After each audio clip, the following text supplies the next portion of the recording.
Greetings from Podcastville. The Church of What's Happening Now is brought to you by Quip. Listen, there's a buzzy gift on everybody's list this year. It's something they'll use twice every day, and it was featured on Oprah's O-List, and it's perfect for everybody with a mouth.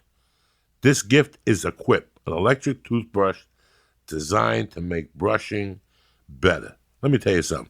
Let me tell you how this works. It works with sonic vibrations, gentle enough on your sensitive gums, and a built-in timer with guiding pulses to remind you when you switch sides. I've been using it since they sent it to me. I am hooked on this thing. Do you understand me? The timer tells you when to switch. When was the last time somebody told you when to switch? And Quip makes holiday travel clean and easy with a multi-use cover that mounts to mirrors and unmounts to slide over the bristles for on-the-go brushing. Quip doesn't require a clunky charger and runs for 3 months on one charge. What I'm going to do is, what you're going to do is this for the church family, all right?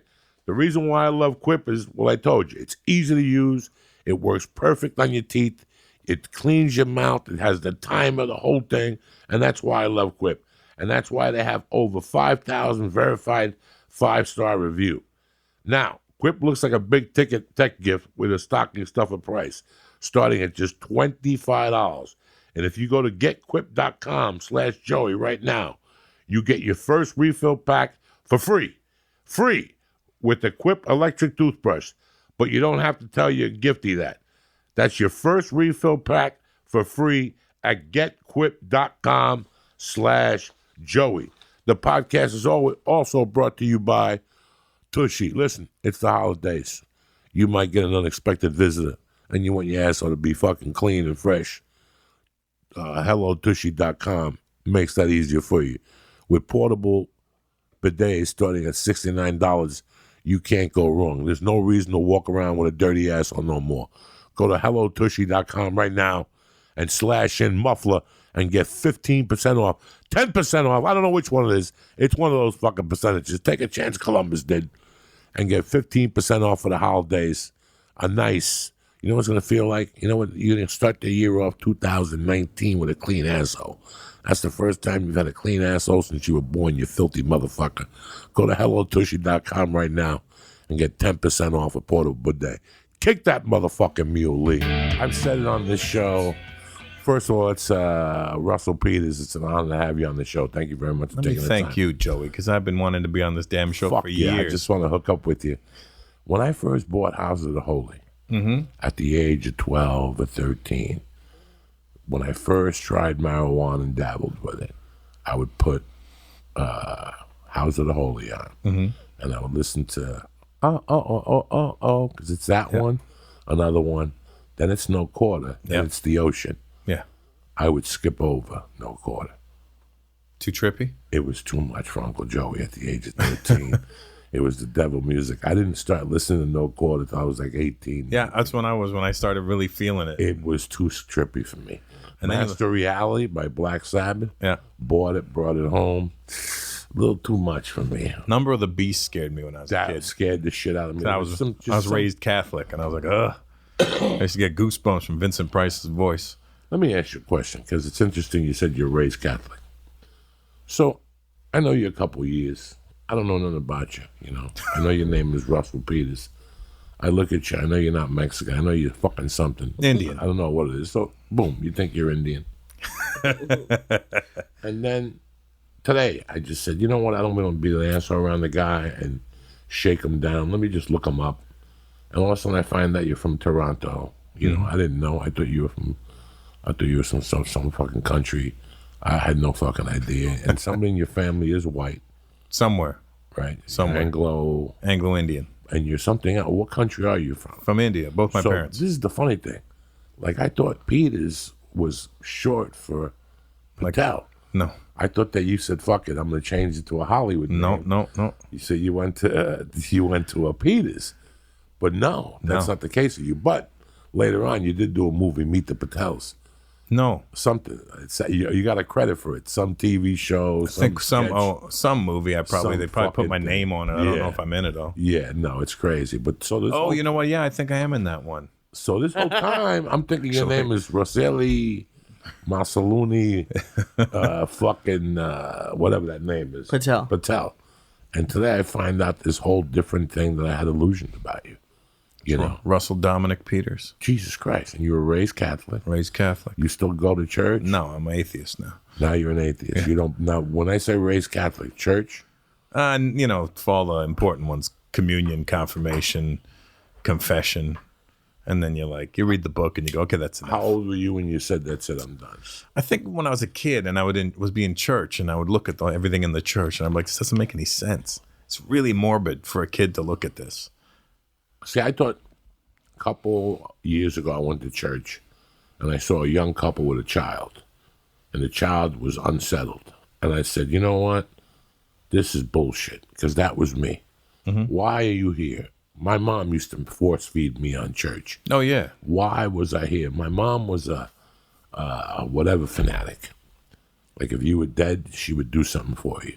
So after my father died, she would drop in there like we'd be in the city and she'd go, let's go see the priest.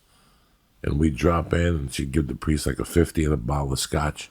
Yeah. And the priest would come out with a phony casket and put a ribbon over it and they'd do like a quick fucking mass. And I believed that my father was in that casket. It was the creepiest fucking thing. Oh, yeah. It's very morbid. Sitting now from a different angle and looking at it, that whole thing. But I got to tell you, man, I still believe. Yeah, I know. I don't. Fuck the pedophilia. Fuck all that other stuff. And what happened, because when there's good, sometimes there's bad. I still believe there's something. I talked about this with Duncan the other day. I believe there's something. There's a karma force. There's a Buddha. I go with that. Go with karma. There's something. There's something out there that makes you just makes you think about things. I have a theory that I think that whoever loved you when they were alive, when they die, the love can't be broken. So wherever or whatever they're doing, however their spirit is or their energy is moving on or whatever it's doing, it stays connected to you. So are you spiritual? On a certain level, yeah. See, that I am. Yeah, on a I'm certain very level. Spiritual. Ever since I was a kid, I always knew my father was dead, but he was always close to me. Yeah, because he loved you. As creepy as it sounds. And on Mondays, under Cuban tradition, I put out glasses of water. I have an altar for anybody who was my friend that died. I have a picture of him. I put water, I light a candle. Mm-hmm. I pray every Monday for him. It's just something. It's called an ancestor altar. Mm-hmm. Because I believe the same thing. I believe they watch over you. I don't know why. I don't know. As creepy and as crazy and as... If it works for you, then I say it works for you. If it works for you, then fuck it. Yeah. So you grew up in Toronto. Grew up in Toronto. One of my favorite fucking cities. They love you there, dude. Oh, my God. Used to play Bollywood there. What was the name of the club up there? Oh, Yuck Yucks? No, there was another club. Comedy Wood. Comedy Wood. No, I was a Yuck Yucks guy. Comedy Wood started way later. I started in 89. He was the magician. Yeah, Boris. Boris the magician. Boris. Fucking tremendous. Yeah, we weren't allowed to play there. If you played Yuck Yucks, you weren't allowed to play Comedy Wood. Yeah, it's a different, you have to, sign, someone at a very low level signs with Yuck Yucks, right, and they can't do any other club? Yeah, I don't know if it's like an actual signature, because I never signed anything, but it's just understood. They'd sell it to you look, if you work at Burger King, you don't finish your shift and go work at McDonald's after. You know what I mean? I was like, that's fine. How many clubs does Yuck Yucks have? Back in the day, they were the largest chain of comedy clubs in the world. All through Canada. All through Canada. They had them in Rochester, New York, and Buffalo. They had them all the border cities. They had them too, but that's subsequently gone. Well, you can't control that many comedy clubs. Yeah, no, especially if you're not paying people properly. No. I started in the late 80s, so, it was like... You started comedy in the late 80s? 89. I started in 89. Really? Yeah. Wow, so how did I bump into you somewhere? I was just there. I was around. Where were you? You started in New York? I started in Denver in 91. Okay. Went to New York in 93 for about a 10-month stint. That's it. Went back to Colorado. Said, fuck this shit. Back to Colorado, developed till 95, went to Seattle. Met Yoshi, Josh Wolf, Brody Stevens. Brody was out in Seattle back then? Yeah, 95.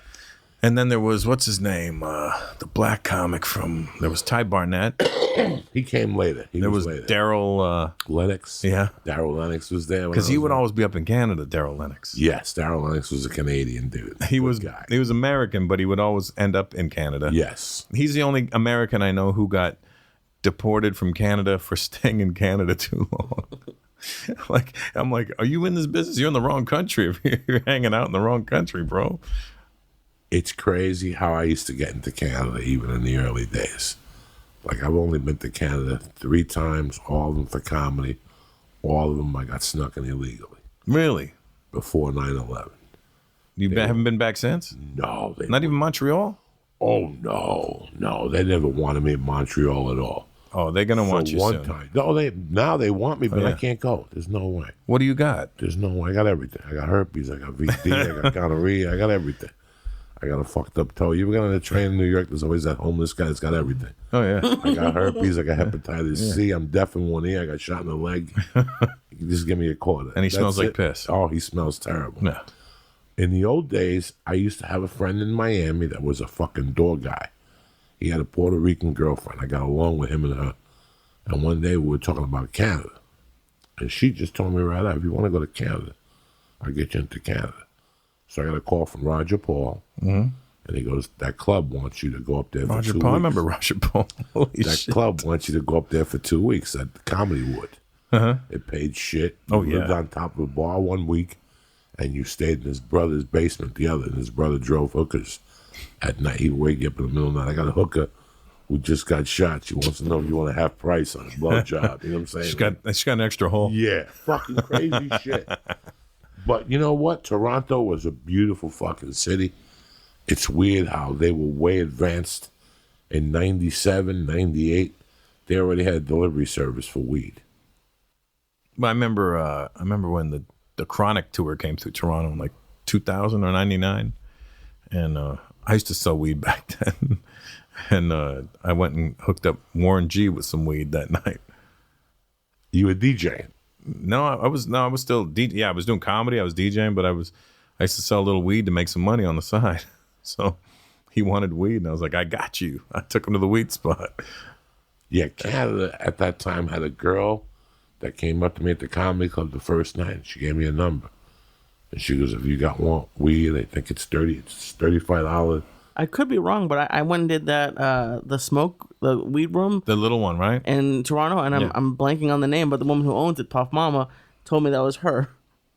Probably. She probably. She I've never was done a that waitress room. at the comedy club or something. don't At know. Comedywood? I Maybe. don't know. Comedywood was up at Young and Steele's. Yes. Yeah, Young and And Steele's. I used to walk over to Bloor Street. Bloor. And that was the second best strip club I've ever been at. What was the in my first life. best? The one in Jersey, the one that you could stick a bottle in the chick's pussy. Oh, and so lick. you go to and if you go drink the just beer outside out. the city in Toronto, Yeah. and you go to a strip joint, anything goes. Are you serious? Anything goes. Because that Bloor Street, everything went. What we used to do is, I when I first started getting money, and I was living here, and I would go home every now and then. I had a big pocket full of money. I was young. I had a hard dick and no fucking dependence. So we would go to the landing strip right by the airport, and I would get all my friends, and we would get the VIP room, which is about the size of this place, with 2 couches in it. And there'd be like 8 of us, and we'd get 16 chicks in there. And I would call it Vajanga, because it was just pussy everywhere in every angle. You know, she's sucking off your friend over there, you're fingering her while she's sucking off your friend. And my friend's making out with this one chick and squeezing her tits, and I'm fingering her from the back, and he goes, "So what's your name?" She goes, "Marisa." And he goes, "Get the fuck off me." That was his mom's name.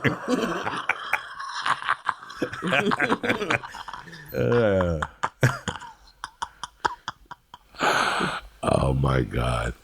Fucking strip clubs. What a disgusting. I know. Now I call them wanstitutes. It's like I got out of them early.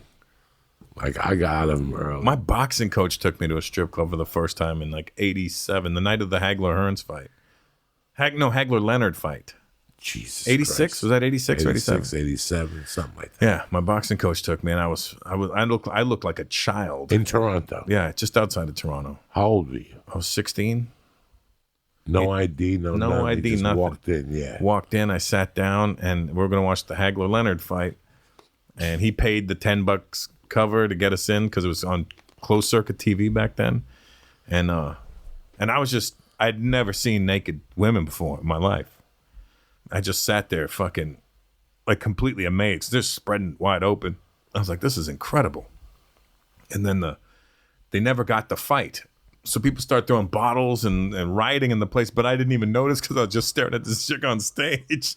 There's bottles flying over my head. I don't hear nothing. My coach sneaks out. He leaves to go to another bar to go watch the fight. I turn around. There's barely anybody left in the club. I walk out, and they give me $10 on the way out. They're getting everybody the money back. So I got the $10, and I walked back in the club from the front, looked at some more pussy, and I got another $10 on the way out. And then I remember I just jogged home, and I remember being so happy. And I remember when I jerked off that night, I could have fucking stuccoed my ceiling. It was incredible. Oh, yeah, you leave those places wound up, though. You walk home fast. Oh, yeah. I jogged like it was nothing. It was about a 3-4 mile jog, but I didn't feel nothing. When your dick gets hard at that age, oh, yeah. You see it, and you just get... I remember one time I had this... In fact, my mother was still alive. So I had to be around 15, 14... And I had one of those bag jacks that, you know, the sperm don't come out. Right. Like you got so, like something happened, like a chick showed you a tit.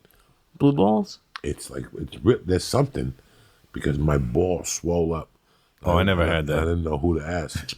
So I woke my mother up at like 6 in the morning when she was hungover. It's like, what do you want? I'm like, Ma, look at my nuts. Is there something wrong with them? And she's like, what is wrong with you? Did you ask her in Spanish? Huh? You asked her in Spanish? Oh, yeah. I'll never forget. She was asleep with her head. Can you just say it in Spanish the way you asked her? Because it was dark in the room. I go, me abuela aquí. ¿Qué lo que es esto? And she got up and she looked at it all weird. She goes, no sé si te duele ahorita, vamos para el médico. And whenever you said doctor to me, whatever ailment I had went away. Yeah. You just busted a nut That's right there. all you got to say to me is doctor, and the ailment goes away magically.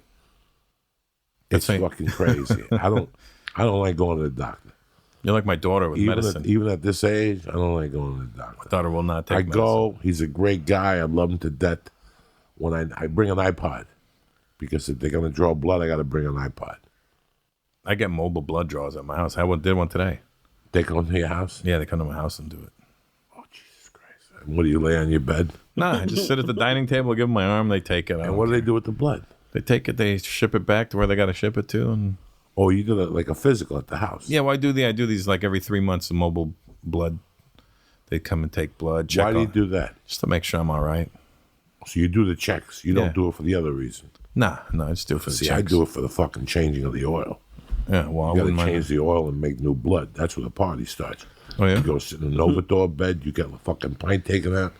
And you go sit in a Novator bed. Get some Chinese guy to throw a couple needles in you. Mm-hmm. You get some new blood cells. That's why women don't die of heart attacks, because they bleed every month. We're the only assholes that die of heart attacks because we don't bleed it out.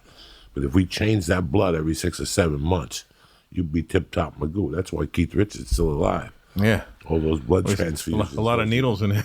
A lot of fucking needles. A lot of needles. But you got to be willing to do that shit. Take a pint out every 60 days. I could do that. What do they replace it with? New blood? No, your body forces you. You go to Morton's, you get a steak, get the garlic mashed potatoes, get the chocolate cake. I'll see you on Wednesday. Just go home and let the fucking body recover. I'm going to do that. You get up and you start from scratch. I'm going to do that. That's how they get. They only take little fucking vials. They only took 4 of these today. You feel it? Nah. You feel like fainting at all? Nah, I'm not sensitive like that. They put it in the pump? They just stick it in and just start shooting out.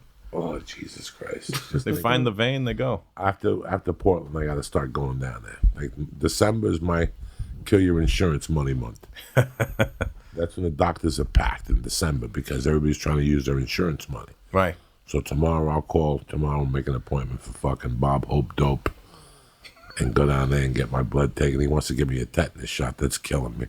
For what? Would you hurt yourself? No, but you got to take one. He said when you're 50. Because if not, you might get one. And I read one of Delia's tweets. He said he got a tetanus shot 3 weeks ago and his arm still hurts. That doesn't help my cause. Yeah, no. You're almost 56. Yeah, that means I'll go So you're 6 years late? I don't know. Did you do the prostate at 50? Yeah, I did it twice already. Second time for fun? You got to do it. Yeah, I got 2 years. I'm waiting. Yeah. No, do it now, Russell. I'm 48 now. That's what Russell, go now. I'm not rushing in there. You know? It takes 5 minutes. You I come know. out. They knock you out, right? They No. knock you out. Yes, they do. They do? Yeah, they're going to need to knock me out. You ain't just getting in my ass. Oh, the camera. I thought you meant just the finger on the ass. Me, I kept thinking as they were knocking me out, I'm like, how are they gonna flip me over? This is gonna be tremendous. They got these 3 little The guy knew Chinese dudes. jiu-jitsu. He knew exactly where to pull. They fucking dog. They send you back page by page of shot by shot of the camera going into your asshole. You see it start from an inch away. They show you. They stick a camera in there now. Yeah. It's no more finger. It's not the finger is the finger. You should be getting the finger now. How old are you? 48. Yeah, you should be getting the finger once a year now. They stopped doing it for a reason. Something happened. There's some sexual act of 1956, but it's been working since the fucking cavemen. Stick that finger up my ass, Doc. One time they stuck. So you with blood and needles? That's me with anything around my asshole. Dog, do you think I enjoy it? You think I enjoy it from where the fucking paper. Manhood I'm come from? You have to. The doctor tells you to cradle up in a ball, and he feels your balls. Next thing you know, you feel something go up your ass. You leave there. You go. You cancel the rest of the day. Yeah. And you just cancel the appointment. I had an ex-girlfriend. We did a colonic once, and we got out of there. We were fucking quiet as shit in the car. Yeah. No. I don't believe in nothing. None of that shit. That too. But it took me a lot. But I had a friend who was fine in April, and she was dead in November. Yeesh. Do you understand me? Because she wouldn't go. She was 50-something or something, overweight. You gotta go, especially with this lifestyle. Today, fucking your buddy called me, Eric. He's a gay friend of mine. I go, where you at? He goes, Arby's. I go, Arby's? That'll do worse damage to you than a 12-inch black dick. You know what I'm saying? That Arby's horseradish, that's like black sperm from the 70s. That impregnates you. That fucks your ass. It's long dong silver juice. Yeah, you ain't walk. That muscle ain't adjusted. Arby's will fuck your asshole up. You're gang raped by the Warriors. You eat at Arby's, you're fucking done. You eat at Arby's. They don't even know what they do anymore. When I was a kid, it was roast beef, and that wasn't good. Now they got Cuban sandwiches and ham sandwiches. You don't want to go to fucking Arby's. I don't think I've ever craved Arby's in my life. Never. I had no idea you were so against Arby's. Dog, I'm against all that shit. Firehouse John, fucking even Jersey. I'm done. Fucking I Subway. like Jersey Mike's. Jersey Mike's is tolerable, but for me, I gotta get the turkey. And Jimmy John's. You like Jimmy John's? I don't go to Jimmy John's. They don't have Jimmy John's where I go. I go, you know which one I like? That fucking one at the airport in Chicago. Those ones they have in some places. They have them at the Addison Improv across the street. I was just there. The one across the street, they have them at Chicago's. It's a sub shop? Yeah, they put like peppers in it, and they have them at airports. And they run them through an oven, and they have milkshakes. Quiznos? Not Quiznos. No. I think Quiznos exists anymore. Oh, which? No, one day I got to an airport, I was starving. I was fucking high as fuck, and I knew I don't trust those fucking that plain food. And they had one of those places. I go, tell me you're making regular sandwiches. They're like, yeah, we'll make you a regular sandwich. I was like, done. And let me get a vanilla shake to boot. They made me a vanilla shake at 6 in the fucking morning. Oh, I think I've had this place too. Yes, you have. Because I had the shake one day in the morning. Chicago. It's in Chicago. Yeah, it's exactly where it was. I hadn't slept. The main airport in Chicago. Yeah. It's right. It's in the fucking corner of like 6. Yes. Yeah, I know the when one you walk out there. It's right there in the corner. It usually got a line. They got a tuna fish with pepperoncinis. Nice. But you don't want to eat tuna before you go on the plane. You can't take that type of chance. That's like going to Popeye's Chicken. You can't take that type of chance. You got a 6-hour flight. Yeah, so it might ride on the fucking plane. Tuna makes you fart? Well, you don't know. What if it's bad tuna and you got on the plane and you're sick from the fucking tuna? Then it turns into the movie Airplane. Yeah. Who had the fish? No, you don't want to do that. You start coughing up eggs. You don't want to be in that position. Even in first class, it's not the bathrooms aren't better? It's not even if it's the first. You don't want to be in that position. Okay. Why would you put yourself in that position? That's like eating fucking sushi from Rouse before you get on a plane. That's like eating sushi from Ralph's anytime. Anytime. You know what I'm saying? You go to Ralph, you see sushi, eat it. It's like when I go to Toronto, my friends go, you want to go for sushi? I go, there's no ocean around us. Where the fuck is this fish coming from? Where's this at? In Toronto. Want to go eat sushi? No, there's no And you know ocean. what? And you want me to tell you what the sad thing is? It's probably really, really good fish. They get it flown in every day. I don't know. I don't Fresh. trust it. No, Canada likes to take a little shortcuts on that stuff. Really? The price is too much. We'll keep it for one more day. How's the sushi in Toronto? I don't know. I don't want to find out. Really? I hear good things, but we live here where I can get good sushi. Okay. Why am I going to go there? And What do you eat when you were growing up in Syatt, in Toronto? What the fuck were you eating? I would eat a lot of Jamaican food, which is just like Cuban food. A lot of rice and beans. What else did you Oxtail. Love oxtail, rice and beans. And fucking jerk chicken, all that shit. You ever eat goat? I don't like goat. Yeah, that seems like a weird one. Nah, they make curry goat, and I don't like it. I don't like curry, period. You son of a... That shit smells so fucking bad. Now you got to get the good stuff. You got No, I don't even like the good stuff. You don't like Indian food at all? I don't like even walking in there. What about butter chicken? No, I don't want to walk in there. What if I brought you like the fucking best shit? I throw it away. I was like, just taste it, Joey. I throw it away. I swear to God. I hate all that fucking Thai food. No, not I that. hate all that shit. Coconut milk in my food. I hate all that shit. I don't mind coconut milk in my food. It's I good. don't like curry. I don't like the smell of it. What's the other one? Because there's like 1,000 Tandoori? different curries. No, there's curry is curry. then It there's- just depends on what meat you put in it. When I was Then there's all kinds of different stuff. when I was a roofer and estimated there was these Russian, there was these Irish guys, Scottish guys, and that's all they fucking ate was Oh yeah, because that's all they. chicken vindaloo. Oh, that shit's spicy. Chicken vindaloo. They would talk about it, and I would smell it in their clothes. And I would go, you were over at that fucking Vindaloo place again, weren't you little cocksuckers? Don't come by my house. I used to get mad when they come over. When I was a kid growing up, like when I was a teenager, I would have to do the dash. Like if my mom was cooking, I'd have to make sure my bedroom door was closed because I didn't want to get in my clothes. I was going to go to a club. I don't want to be the fucking Indian guy that smelled like Indian food. So I was like real paranoid about it. So I would time it so that I would get in the shower, run straight out, get dressed, and run the fuck out of the house so I couldn't smell like the food. I can't do it. There's a lot of foods I don't eat. There's a lot of foods I don't eat, Doug. Really? You're very finicky. Very finicky. And you never think it. You're like, Joe, What's your favorite Cuban food? I got a lot of different Cuban dishes, but I'm real picky on the Cuban food. Real picky on the Cuban food. You like your fried platanos? Yeah. I love that shit. I like And the rice and beans? It's really weird. I've gotten this thing that I like different things from different places. Like when I was growing up, if you wanted to move for bidet panisao, I got a spot. Don't go in there and order the fucking chicken, whatever. You know what I'm saying? Yeah. Like it's like This one makes this one good. That place right. makes that I one had good. it down to a science when I was Yeah. growing up in New York. Who had a good Cuban sandwich at night? Who had a good Cuban sandwich at 3 a.m? Yeah. I had all that science down. I don't live there no more. Here, nobody's got good food at fucking 10. And nobody's got good Everything's food at closed. 8. There's nobody's got food after Yeah, fucking nobody's 10. got good food at 10. And if you're starving after 11 here in L.A., You're eating a mouse. you're done. Yeah. You know how many times I've gotten to Morton's and I've talked to that guy? Why don't you stay open until 1? And you keep the fucking bar menu going till fucking 1. You know how much you know how many times I'm hungry at 11? I'm not in the mood for a fucking 16-inch steak. But I'll eat 3 little pieces of tenderloin with a piece of bruschetta bread at a bar and have a drink with 4 guys after we do a podcast. I would do that all day long. And then go with Cliffs. Whenever I go visit my friend, he takes me to this place. It's like a piano bar. It's like, it's a real heavy-duty steak joint. But at 11 o'clock, Russell, you go in there and get a shrimp cocktail. You get like carnita tacos. They call it something. They charge $18. I don't give a fuck.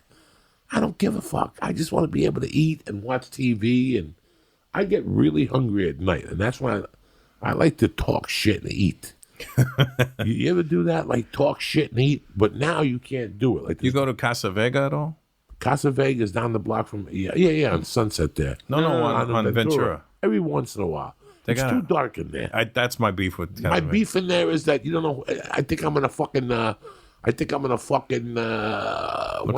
like an old mob movie in there. I think I'm in one of those. I think I'm in Man on Fire, and he's gonna come out from behind the thing and shoot me in the fucking head. Denzel Washington. You can't even look at the menu in there. It's fucking dark in there. And then it got closed for a health violation. Yeah, I don't mean to throw it under the no. bus. I mean, but my assistant goes there religiously. So I said, hey, they closed for a rodent infestation. Is that what it was? And he goes, nah, they had like a little mice, bro. Like whatever. I don't care. Listen, let me explain something to you. When I go into a place and you got to be, we can't do business. And I'll tell you why. Because you got to be a retard to fail that test. You got to be a retard to fail that test. It's not like they don't walk in. They tell you. They call you and they tell you. We're coming down in 6 weeks. You got 6 fucking weeks Get to this clean shit under together. the thing. And you still fail. Sometimes you got to read between the lines because sometimes you fail for stupid shit. Yeah. Like the temperature on the water wasn't hot enough, or there's always some infraction there. But when I can't deal with that. They tell you they're gonna come. How can you not have an A rating? See, I don't know. My parents are from a third world country, so when I'd go to India as a kid, I would eat on the street. It didn't bother me. Well, you got a stomach of a billy goat, like my friend did. I do. You Well, I was can gonna eat a say- But I did get sick when I was there last time. Oh fuck yeah, you're gonna. Get But sick we were eventually. shooting a TV show, and we were shooting in the slums, in the biggest slum in the world. And it was like fucking, I mean, you see rats this big just running through it's piles of trash everywhere. Just people living amongst piles of trash. Like big fucking piles of And stinky garbage. what did Russell Peters decide to eat from the street? So card? what happened? They at nighttime when it gets dark, all these vendors show up and they turn on their deep fry, like they have hot oil and everything smells fantastic. And I'm like, fuck, it smells so good. I'm like, it's being cooked right in front of me. It's hot. I mean, how fucking dangerous can this be? Well, I found out, Joey. How damn? What did I had you eat? I had the trots for 2 weeks. What did you eat? I mean, I was eating whatever the guy was cooking right beside me.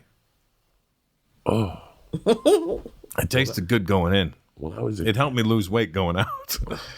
When I was a kid, I had a bunch of friends that right from high school they got hired at a place called Hunt Chemical. What was it called? Hunt Chemical. And Hunt Chemical, you went in there and you breathed whatever. In those days, nobody had a mask on. Right. And they paid you good money. But the clinker was that if you signed up to travel, that was the thing. But the first stop they took you to test your willingness was India. Really? And all of them quit. Yeah, it can get you. And they all came back with horror stories. And these were Jersey boys that were tough. And I still remember the one guy's story that he moved in, he went to work, and when he came home, when he pulled up his car, he couldn't count how many rats were in front of his house. Like they were just scattering. You got to pick the right place to He live. said he went up, the chemical put him in there. Oh, then they fucked him. He said he went upstairs, he got his luggage, and he went to the airport. He didn't even make the fucking day. Like, I still remember that story. I don't like none of that stuff. You could get some of that out there, You want me to tell you something, bro? I went to shoot a movie in Jamaica, right? and between you and me, I made them fire me on purpose Yeah. because I couldn't eat that food at the hotel. Did they not have you at a 5-star? I just could not eat the food at the hotel. The chickens, when I was driving to the hotel, You see the chickens on the street. on the street and shit. That's why I don't eat meat in India. Listen to me, dog. I can't go internationally, but between you and I, there's reasons because I would drive people crazy. I don't like a lot of stuff.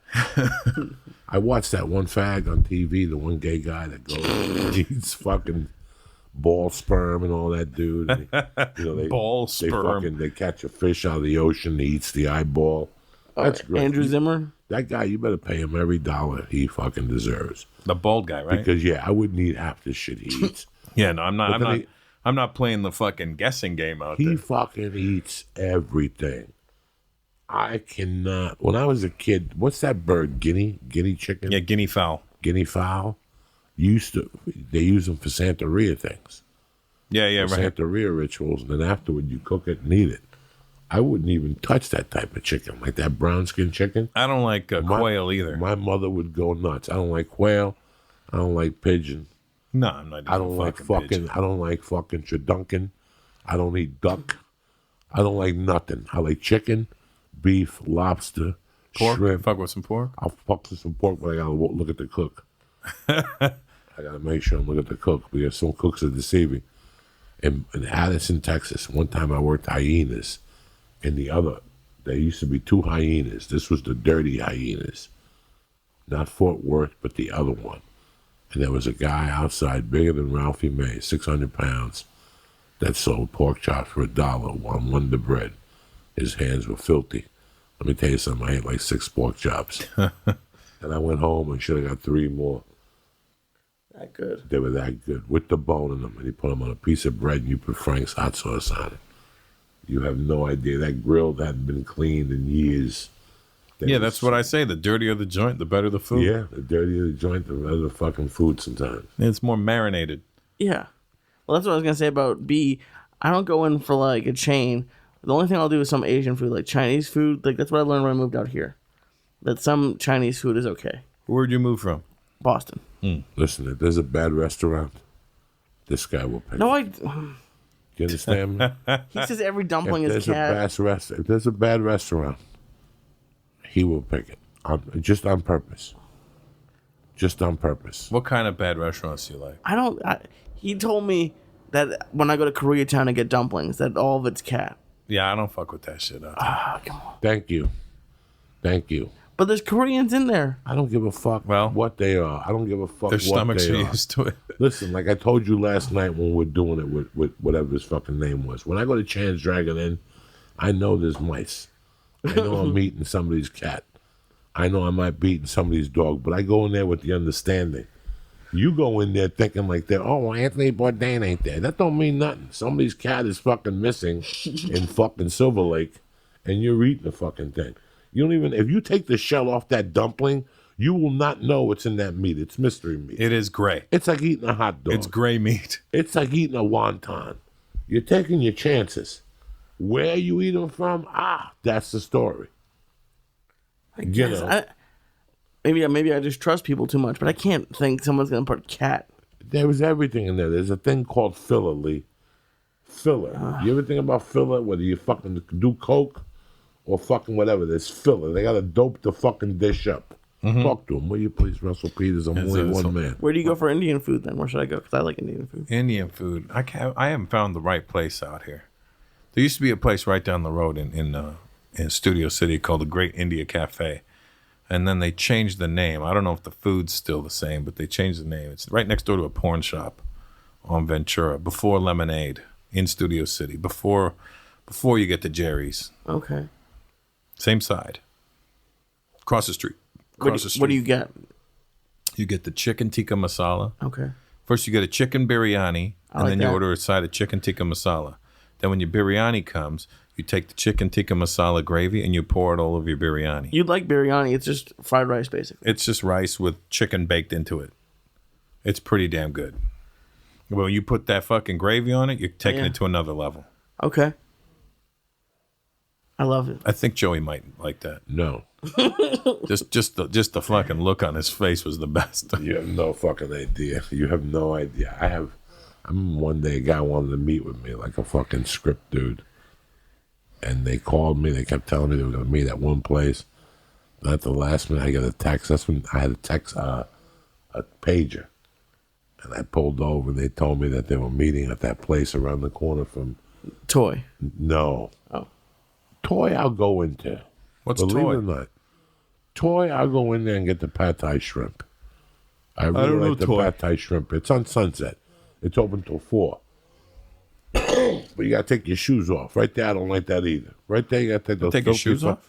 Yeah, I think those filthy white people, no, not in Hollywood. I'm not going to eat fucking Thai food and then smell bad feet at the same time. So what happened with that page?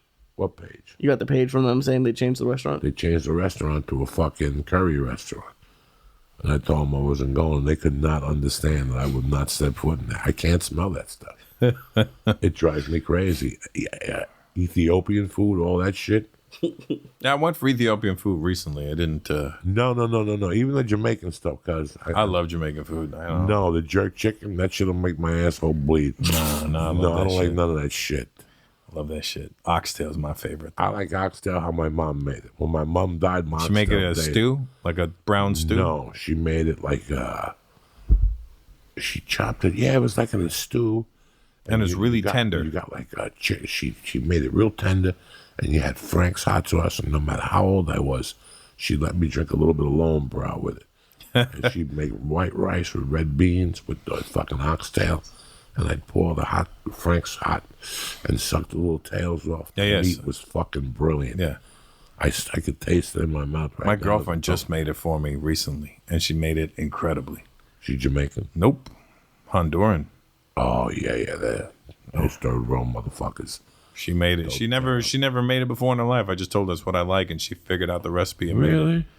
And she made the rice and beans perfect. Really? And I had my Jamaican friends from Toronto were at my house at the time, and they were like, yo, you sure she's not fucking Jamaican? This shit is incredible.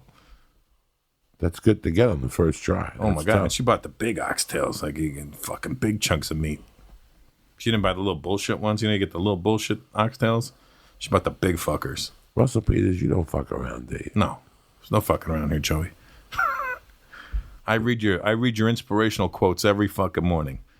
It's time to wake up and grab life by the balls and kick it in the cock, you cocksucker. You got to get them going. That's what I tell myself every morning. So why not spread the fucking... I read it and I go, you know what? He's right. You know, it's fucked up. What you feel like in the morning. You know, like the stages of your life, what you felt like in the morning. Mm-hmm. When you were a kid, you hated waking up for a while. No, I still hate it. Then you get up because you had to watch cartoons at a certain time. Mm-hmm. Then you know, the summer would come, and then you were forced to get a job. Like I remember one of my first fucking jobs was getting up at 3 a.m. when I was around 8, maybe 7, to go get flowers in New York City. My stepfather had a side business shop, and we would get up at 4, maybe 4:30 in the summers, 3 times a week. That was brutal. I had to deliver newspapers on the weekends, Saturday and Sunday edition in my neighborhood. And I'd have to wake up fucking like 5 in the morning because you'd have to put them together. Yes, yeah, put them together. Because they would send you the inserts earlier in the week, so you'd get the entertainment section and the TV guide. And then they would deliver the front page and everything that morning. Then you'd have to get up, put it all together, and then deliver it so people could have it for their morning breakfast. I was 11, 12 around then. And you hated getting up. I fucking hated it. What time do you get up now? As late as possible. If I Really? can, yeah, if I can get up around, if I can get out of bed 2 o'clock, I'd be very happy with that. But I'm up around noon now. What time do you go to bed? I try to go to bed early, but I always fuck it up somehow. Sometimes I'm trying to jerk off and I'm not going to sleep till I get that nut. Fucking 4:30 in the morning, I'm dozing off, still trying to get at it. You know? You watch TV at night? No, you go on not the even. computer? I go on the Do you read computer. at I night? watch a lot of science shit on the computer. Do you have insomnia by No. default, or- I can fall asleep. Something stupid inside me goes, no, hold on. You're going to miss something. Stay awake for a second. And then I wake myself back up. And the minute I wake myself back up, or say I'll fall asleep nice, quick and easy, perfectly, and I'll have the laptop open, then I'll just open my eyes to close the laptop, and that's it. I'm awake again. Now, when you do your world tours, you get up at 12 also? When I'm on tour, I wake up as late as possible. If it's show day, I won't leave my hotel room. I'll wake up around 3:30, 4 o'clock. And then I'll be all right. I'm fresh for the show. I'm good. And what time do you go to bed the night before? 2, 3, you know. When does your next tour start? I'm still on tour. I just got the month off. So I get back out on the road in January. And where does this tour take you? How far deep into the fucking craters of the world? We'll start back in America, January, February. And then late February, we head out to the Middle East and India. And then May.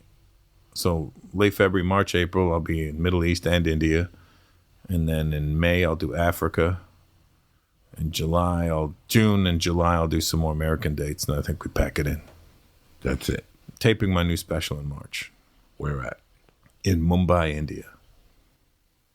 No shit. Never been done, so I'm going to do it. Fucking tremendous, Russell Peters. They got to do what's never been done. I want to be the first guy to walk on that moon. Good for you, man. Yeah. What is Mumbai, India like? I love it. It's one of my favorite cities. New York's my favorite, and Mumbai is my second. What is it like? What does it have? What's the it's- appeal of it? I don't know. It's just alive, you know?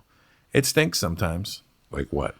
It depends on what time of year it is. It could smell like fuck, because there's an ocean right there, and sometimes the fishermen have just pulled in a big haul, and it's so hot and humid that the fucking city smells like cunt and asshole. But I love it.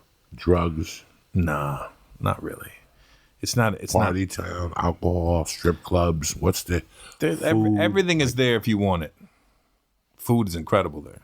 What kind of food? It's Indian food, you know. But everything's good there. I mean, but beef is now illegal. They've made beef illegal in Mumbai. So you can't order beef at a restaurant. Can't get it. Or it's got to be like, shh, come here. Yeah, basically, it's like beef dealers.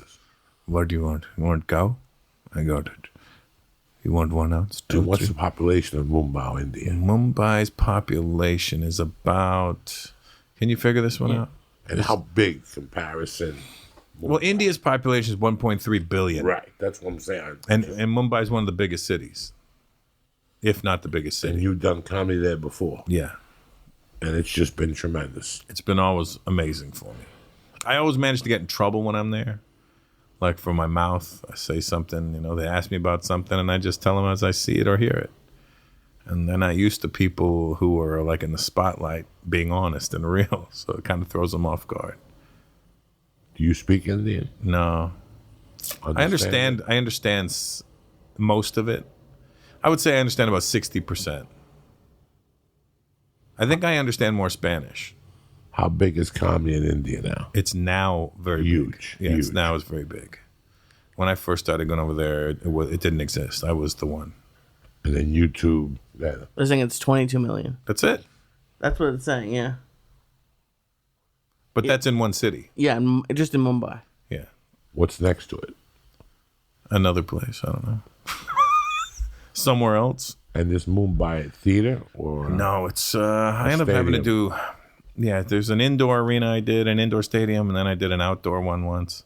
The outdoor one was a trip though because we had to have fans blowing at me the whole time because of the insects. Because the lights attract all the insects, and you would look, and it would just be the lights would be covered with insects just swarming at the light. And then I would need the fans on me to blow them away from me so that they wouldn't fucking get in my mouth while I'm doing my show. How big are the fans? Industrial type? Yeah, big fucking fans. And I felt like Beyonce on stage. My fucking clothes are blowing away. But it's necessary. When they were setting up that gig, it was funny. A wild boar ran through the fucking... While they're setting up, they're chasing this wild boar through this field. That is crazy, dog. I don't know how the fuck you do it, Russ. When they do the field, it makes you nervous because there's fucking snakes out there. There's cobras, there's pythons, there's all kinds of crazy shit. You don't want that crawling up on you while you're fucking doing it. Somebody's sitting out there enjoying the show and bam, you know. That is crazy. And you thought a fucking show in Oceanside was hard. Yeah. All those Samoans throw a knife at you and shit like this. A wild boar. A wild boar running through. We have a picture of it somewhere. I should send it to you one day when I find it. And when you go, and where else do you go in Africa? Africa, we're doing South Africa, Kenya. I think we might do Tanzania. We're going to be doing Nigeria, possibly Ghana. And you've done all these before? No, I've only done South Africa and Kenya before. I did Djibouti years ago with the USO. Jesus Christ. Got to get out there, man. It's a big world we live in, Joe. And if you weren't so goddamn finicky, I'd take you with me. I'm scared. I'm scared shitless. It's crazy how finicky I am. In these hotels, I'm telling you, in these other countries, like in these so-called third world countries, their fucking 5-star hotels are better than anything you've ever seen here. Food, spotless, tidy, everything. Service is incredible. Incredible. Yeah. We don't know nothing about customer satisfaction. No. It's different. A phone call. Different we level. passed the buck, yeah. I had a butler in one of my suites in Mumbai because I had a suite, so they gave me a butler.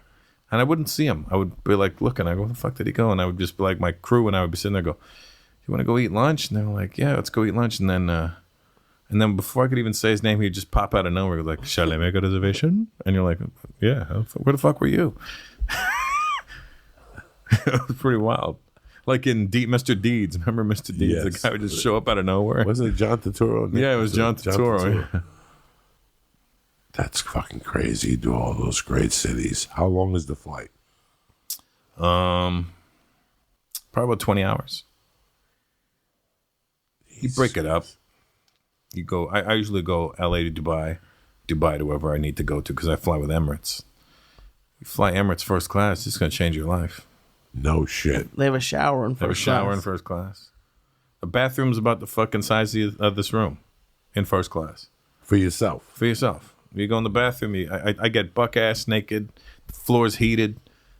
Fucking, you can stretch out, you know what I mean? It's fantastic. Jesus Christ. How long is the flight to Dubai? Flight from here to Dubai is about what? Maybe 14 hours? But it's nothing. And you actually don't want the flight to be any shorter because you'd be like, this is fantastic. You got a bed, you got a door on your suite, they give you pajamas, order whatever you want, whenever you want. They give you the menu, go, let us know whatever you want, whenever you want it. We'll make it for you. And the food's fantastic. And you fly right into Dubai. Fly into Dubai, you go into the lounge, you take another shower if you want. And then in Dubai, you connect to India and all those other places. Amazing. You live your own fucking life, Russell. It's fantastic. You know, I have on tour with me in Canada just now was Jason Collins. He was killing it. You know Jason. Yes. Hilarious. So you just finished the Canadian tour. Just finished the Canadian tour. And how long was the Canadian tour? 3 weeks. How many nights a week? It was every other night, and then on the last week was like 5 in a row. Bam, bam, bam, bam, bam. Jesus Christ. Yeah. And you're fucking tight by that time. Oh, yeah, you're good. But there was some night, by the second last show, I skipped a whole chunk out of my act because I wasn't sure if I'd done it or not. That's what happens when you do 2 shows in one night. Not even, but it was like back-to-back shows. So it was like, oh, shit, did I do it? Oh, shit. It was the next night, but I was like, and then I look at I have my DJs on stage. I looked at them, and they looked at me like, you forgot something. I was like, okay, good.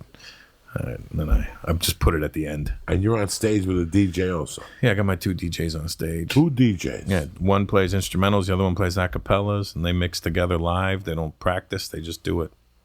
The jam. They just jam up there. And then you go up there and do your thing? Yeah. For how long?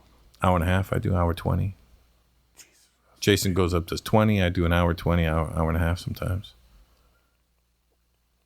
And you're on the road constantly. You don't go back home. No. I just came home Wednesday, and I'm leaving again Thursday. It's what we do. It's what we do, Joe. Craziness. It's what we do. Yeah. How long you been doing comedy? About a year. Oh, it's what you will do. Yeah. I've been doing it 27 years. Yeah.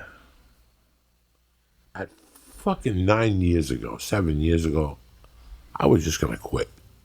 There comes that point every time. I was just going to do local comedy, act, and go on the road with Rogan. That was my plan. That was it. I didn't want to go to the Funny Bones. I didn't want to do none of that shit.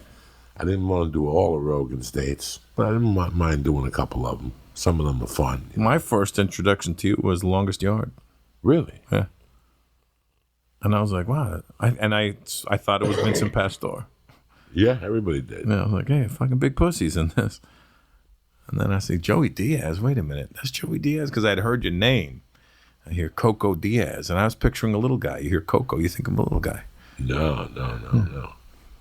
I was Coco because of the color of my skin. I was so white when I was a kid. Right. Compared to the rest of my family. So they said I was white like the inside of a coconut. Ah.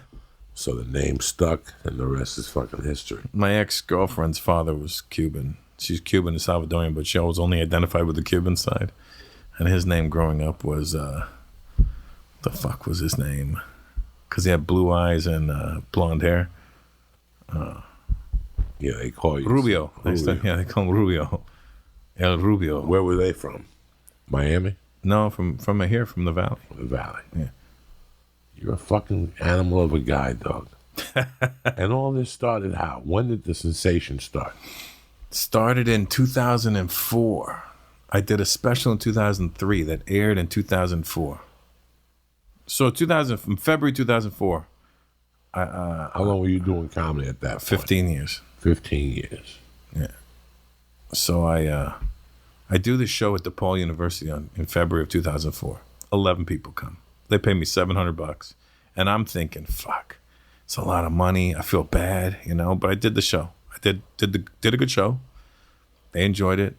And then the special aired like that night in Canada.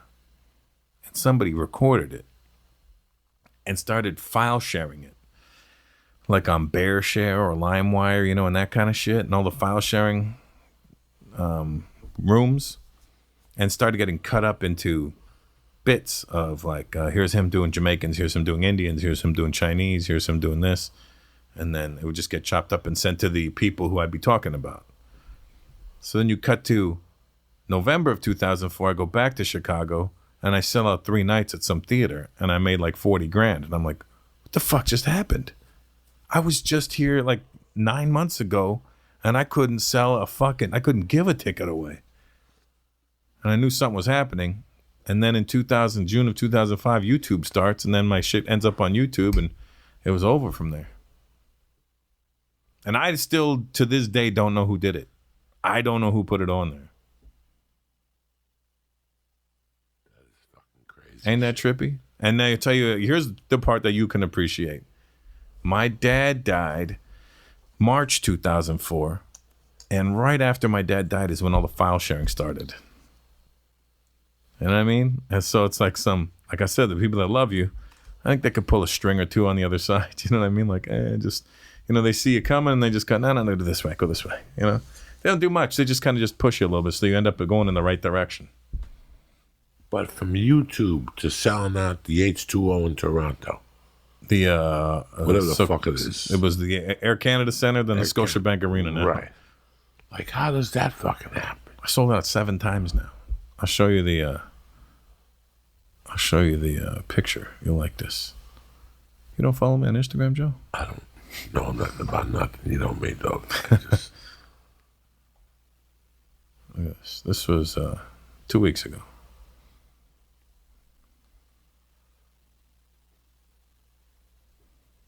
Jesus Christ.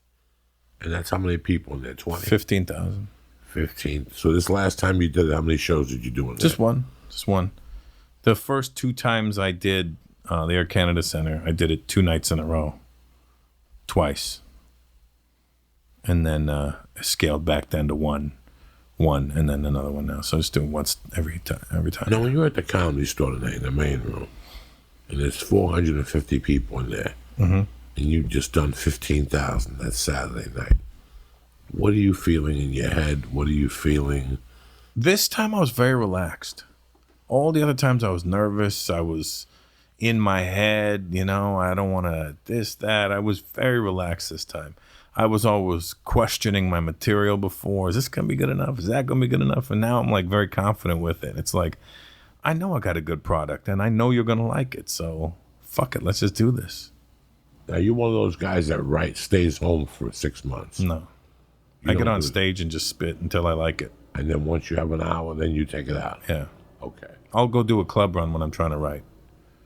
I'll go do like fucking three weekends, six or 8 shows a weekend with nothing. And then by the end of the thing, I've got about 25, 30 minutes. And what clubs do you go to? Whatever. I go to places where it doesn't, like where I don't usually go. So I'm out of my comfort zone. Like, you know, you got to be uncomfortable. You need to be uncomfortable to make yourself comfortable. No, I believe in all that stuff. Yeah. I believe in all that stuff. So, you know, I'll go to like, not they're not bad rooms by any means. I'll go to Charlie Goodnight's and start writing there, you know. I'll go to like places where So they don't really give a shit if you're there. You're not going to really sell out these places, you know what I mean?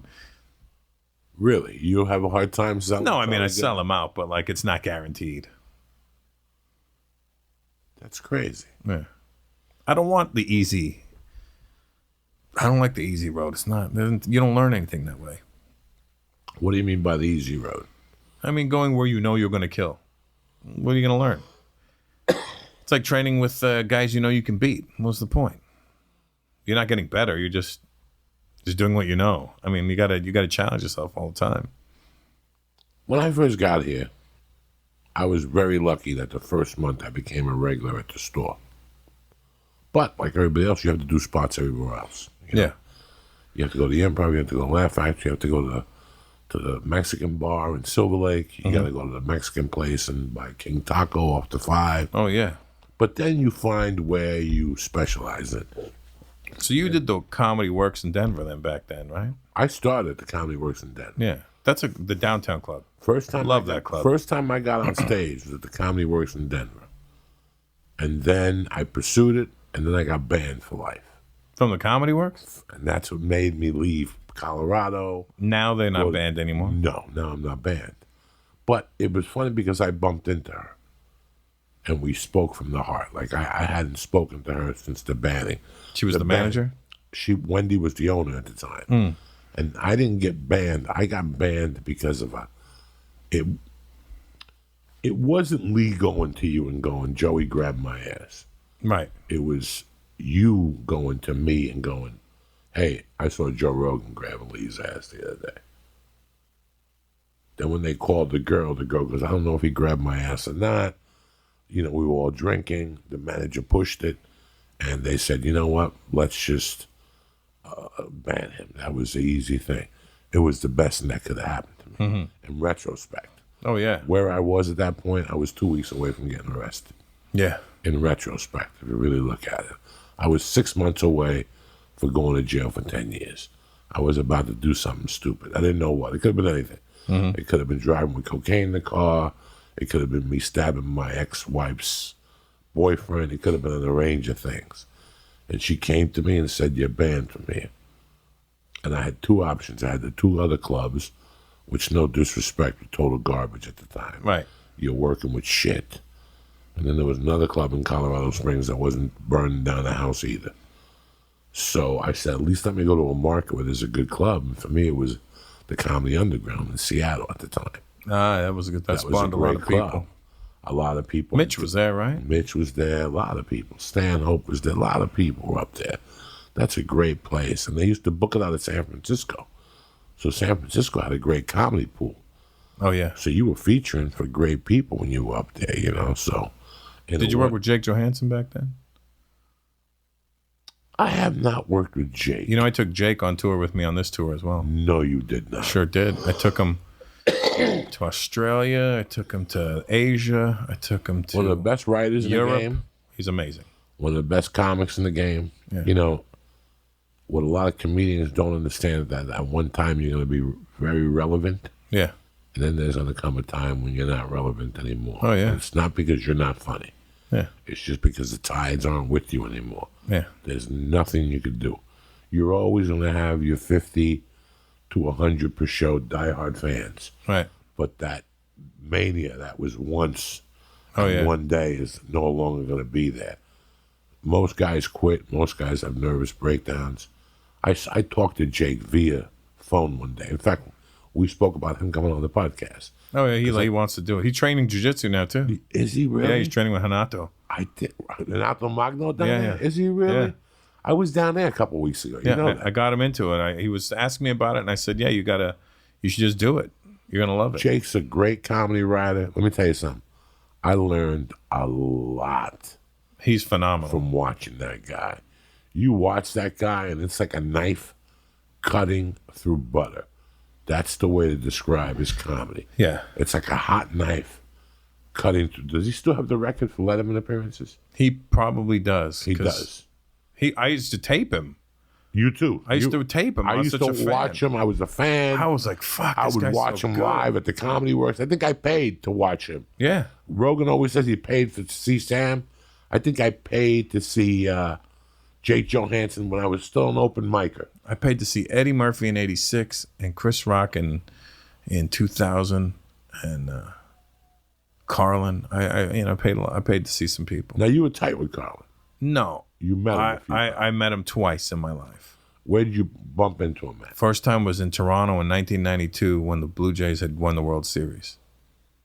Were you doing comedy then? I was doing comedy. I was 3 years in. And where did you bump into him? Everybody was partying up and down the street, Yonge Street in Toronto. I was 22. I was like a punk-ass kid, and I'm walking up and down the street. Everybody's having a great time, and I see this old guy with a ponytail walking towards me, and I'm being a smartass. I look at my friend and go, holy shit, this guy looks like George Carlin. And he walks past me and I go, how you doing, George? I'm just being a dick. How you doing, George? And he goes, how you doing, kid? And I was like, holy shit, and I ran after him. It was really him. I walked him back to his hotel. I gushed over him like, oh man, and if you want Indian food, my mom will cook for you. Anything, fucking anything.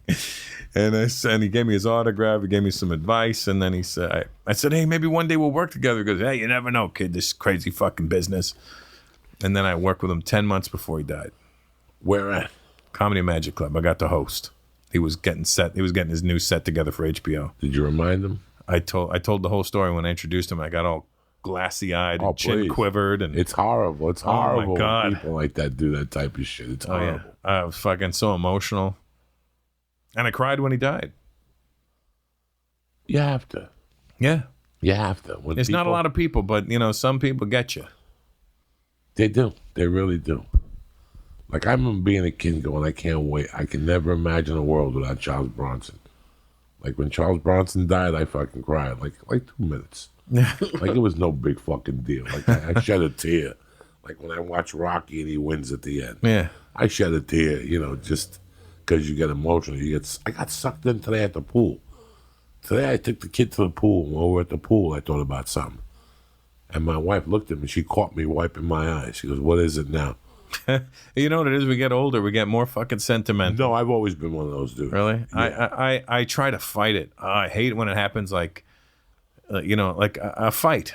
Like when a fight happened, when I'm watching boxing. Like, remember when Bernard Hopkins became the oldest person to win a title? I think it was like 45 or 46 when he won like a light heavyweight title. He beat Tito something? Did he? No, he beat Tito before that, but and I remember crying when he won. I was like, I don't even know Bernard. I don't know why I'm crying. I just was overwhelmed for him. I was like, what a great moment in life, It's weird what makes me cry. It ain't, it's the weirdest thing. Yeah, it's not things that are supposed to make you cry. No, that shit don't It's make like me happy cry. moments make you cry. Like seeing somebody win makes me cry. Like but it's not sad. It's like I'm happy for them. I get overcome with emotion. The worst is when you think you're going to cry a lot and you don't, and then you start doubting your love or whatever. Have you ever had that situation? Not even 10 days ago, one of my all-time favorite cats died. Who? His name is Dimmy. I had a cat. Oh, a cat, actual cat. I thought you were one of the cats you grew up with. And for 14 years, he was just a smart, devious little douchebag of a cat. Like, he was just a fucking scumbag. I love cats, too. I love this motherfucker with all my heart. And I got home from New York, and as I was hauling the luggage, I looked at him on the couch, and I knew. Because the whole time, his brother had been sick. Mm-hmm. His brother's got cancer. But his brother's been gaining weight. We got him back on steroids. The brother's as tough as nails. And I kept saying, you know what? I hate for it to be the seat, because if Harry goes, they're litter mates. Mm-hmm. I go, Dimmy's going to lose his mind. The whole time I'm thinking about Harry, I get back from New York and I tell my wife, there's something wrong with Dimmy. He's getting fucking fat. And my wife touched him and he meowed. And we knew something wasn't right. The next day he hid. Once they start hiding, it's not good. So we took him to the vet on Tuesday. They said he was really in bad shape. Well, luckily we brought him when we did. He was having problems breathing. And that day, I got on my hands and knees with him on the floor. His back was to me. He was so proud, and he wanted to die in peace that he went in the cage head first. Like, he didn't want nobody to see him in that shape. Mm-hmm. The cats didn't want to be around him. He finally came on his own, and I kept talking to him, and he came closer to me, and I started talking to him, just saying how good of a cat you were my friend, how many nights did I come home and I smoked pot with you, and then we played that stupid game, and at one point, he wasn't moving. Like, he was just staring out into the abyss, and he was breathing heavy, so he was puffing, and I said something to him, bro, and he turned his head towards me, like that, like for me to kiss his head. I kissed him, I cried a little bit, I got up, and I said goodbye. And my wife put him in the cage, she cried all the way to the car. And that was it, and I cried a little bit later, and 2 days later, I was like, I didn't cry enough. And I'm like, that's bullshit. When you see people cry real fast, it's bullshit, because you're in shock. Yeah. You don't even realize it till he's dead 3 months. That's when it really hits you. Yeah. When my mother died, it didn't hit me for 5 years, 4 years. How old were you when that happened? 16. Oh, damn. And I went off the rails at 21. Or, I mean, it was two different worlds. The realization that you're not going to see anybody again. Mm-hmm. You know, today I went to call you, and when I popped up, Ralphie. I still have his phone number in my phone. Yeah, same. You know, you as a human being, they're dead, but they're still alive in your heart. Yeah, Ralphie would stay at my house in Malibu when he would come back down. Yeah. And I still have his number in here, and it's like, it hasn't even hit me. In my world, he's probably on the road. Yeah, when somebody told me about Ralphie, I called him. I don't know what the fuck I was just hoping he would answer, you know? Well, we always do that. Yeah, I was like, please, come on, answer the phone, please. Every time I hear somebody dying, I call them, please answer the phone. I think I called him too. Let me know this isn't real. As soon as he called me, I called Same him. with Patrice. I was like, please answer the phone, Patrice. Call me a fucking asshole or something, you know what I mean? Tell me I'm not funny. Do something that you do. Yeah, like that's, I don't think your mind, like I saw the video, and I hate bringing this up because it's really bad, but the video of the black kid that got shot in Mississippi, the mistake, the guy that was a soldier. At the mall. The one who stopped the shooter and got shot? At the press conference, it's always the fat black lady who faints. Why do always fat black people always faint? What's the faint blood once. pressure? She just fainted. Like 6 black dudes trying to hold all of them Tarzans. Not one of them could hold his 400-pound behemoth. She had a little bonbon on her head and shit. The behemoth. What was the point of this story? I have no idea why black people always faint during a funeral. I've gone to 1,000 funerals. Nobody ever fainted. You know what I'm saying? Oh, my God. I hate fucking funerals. I hate all that shit because that's where the real phoniness comes out. Yeah. When my mother died, I learned a big experience. So those 4 days, because there was a Cuban funeral. So they keep you alive in the casket for 4 days. They just keep throwing fucking that dust formaldehyde dust on you to maintain you. So you don't stink. I mean, they don't bury it till the arm pops up. Yeah. I think they break did you know that? They got to break your spine. What? They break your spine during a fucking whatever. So you don't pop up in the... Oh, the rigor mortis or whatever? Yeah. Oh, wow. I didn't know that part. Well, Jews go in the next day. Huh? Jews go in immediately. Within like 24 hours. They get burnt. Buried, yeah. Muslims, too. Really? Yeah, you guys are the same. Oh, okay. Yeah, probably. We're all pretty similar. Cubans, they'll keep you in the living room for a week. Yeah. Until you start kicking. They'll keep drinking and doing food and Uno más café, cabrón? putting food in your fucking casket. When they picked my mother up, there was an extra 100 pounds of bottles. Like everybody kept putting bottles of pinch in there. She probably got buried with an ounce or two of Coke. I remember being a Coke fiend. How old was your mom? 48. Damn, it's my And age. people were putting Coke inside the fucking casket. She was partying back then. Yeah, she was partying, so people were putting Coke inside the casket. You don't know how many days I sat there thinking of digging her up. Oh, no. Like one night I was like, maybe if I dig her up, she's got an ounce is still good on there. And a little creepy green hand and shit. Thank God you didn't. Could you imagine if you'd done that? Using your razor blade to get the dirt out of the Coke. Fucking embarrassing. God, please fucking help me. You know, it's just really weird, Russell, that, and I can tell you this to your face, not one person has ever said a bad word about you. Like, this is why it was important for me to get you on the show and talk to you a little bit, to just get to know you. Like, I never Wikipedia'd you till today. And it was an education. I've heard that you pop up at places and DJ. Yeah. Like, I've heard this, but I didn't know for sure. Oh, yeah. I thought you were just fucking copying Anzi Ansari or something like that, because he's like a fake fucking DJ. I'm the first guy. You're the first guy. Understand something. I did everything first. You did everything first. Fuck Anzi. I was boxing from 85 to 94. Were you really? Yeah. I was DJing from 85 till now. I've been doing comedy since 89. The boxing, amateur? Amateur. You get beat up? Oh, yeah. You love it, though? I loved it. Lennox Lewis and I were amateurs together. No shit. We've been friends since like 86. About a very long time. Up there in Canada? Yeah. Fuck. You've had a very interesting... Yeah. When I was home recently, I found a picture of me and Lennox in like 96 or something. Because he came to my show again a couple of weeks ago when I was in Toronto. And But I found this picture of him and I. Like, so this is him and I, like 2 weeks ago, right? Wow.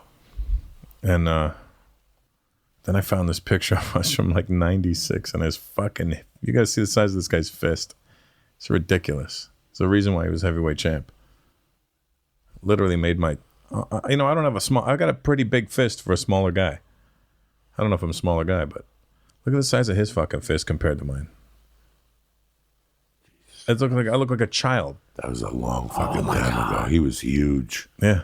He was huge. Look at that. And look, I got a big fist. Yeah. What's worse, bombing or getting punched in the face? Bombing. Oh my god. Fuck yeah. That was not going to be my guess. So I'm 7 years older than you. Yeah. So our musical taste Very similar. the same. Yeah. Really. From rock to disco Love disco. to hip hop. Do you Did you watch Hip Hop Evolution on Netflix? No, I It's just a documentary series. Is it good? I executive produced it.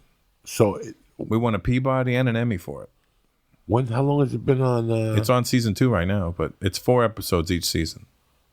You'll love it, and when especially does from it being start? from New York. Yeah. It starts in '82. It starts in 72. That's when you trace it back to. Yeah, we go back to Cool Herc coming to America from Jamaica.